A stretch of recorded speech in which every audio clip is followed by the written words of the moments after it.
এই মামা 20 টাকার বাদাম দেন তো। মামা এ কি টাকা মামা এ? এটা 1000 টাকার নোট। না মামা 1000 টাকার নোটে কিরাম নোটে নোটে নেওয়া যাবে না তো মামা। 1000 নোট এটা তো 1000 আমার টাকার বাংলাদেশের নতুন নোট, এই দেখেন।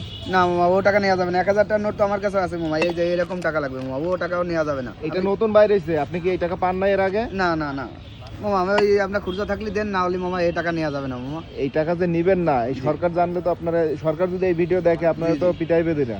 না না আমি আমার কাছে ভাঙতি নেই 1000 টাকা, ও টাকা দিয়ে আমি ই করতে পারবো না মামা। কেন এই টাকা নিবেন না? না মামা এটা নতুন টাকা, এই দেখেন। নতুন টাকা মামা, আমি 20 টাকা বাদাম বেচে ভাঙাবো আনতে মামা। আমার ওই যে যা ছিল তাই একটা নিয়ে এই যে ভাঙাইছি, এই যে একটা পাইছি আর নেই। আচ্ছা, আপনি এটা নিতে ভয় পাইতেছেন, আমি যা বুঝতে পারছি, তাই তো? জি, জি। আচ্ছা, আমি খুচরা টাকা দিতেছি, বানান 20 টাকার বানান। ঠিক আছে।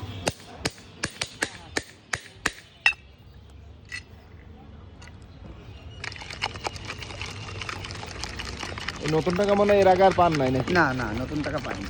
আসলে এই টাকাটা আমি এখন ওই ভূতের থেকে তুলে আনছি, বুঝছেন? এই জি, জি। নতুন টাকা দিছে, এটা আপনাদের মতো এই যে সাধারণ কাউরে দিলে এই টাকাটা আসলে নিবে না। আমি আরো 2 জায়গায় দিছি, জি মানে এটা তো নিয়ে অভ্যস্ত না, ভয় পাইতেছে। জি জি, যদি না চালাতে পারি আমার সারাদিনে তো 500 টাকাও ইনকাম হয়। দেখা যাচ্ছে যে আমি 1000 টাকা কি করবো কোন? আচ্ছা দেন, আপনার খুচরা টাকা দিতেছি।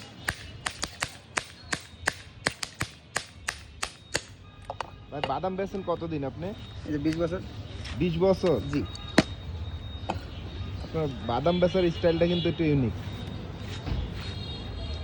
কয় টাকা দিছেন? 20 টাকা।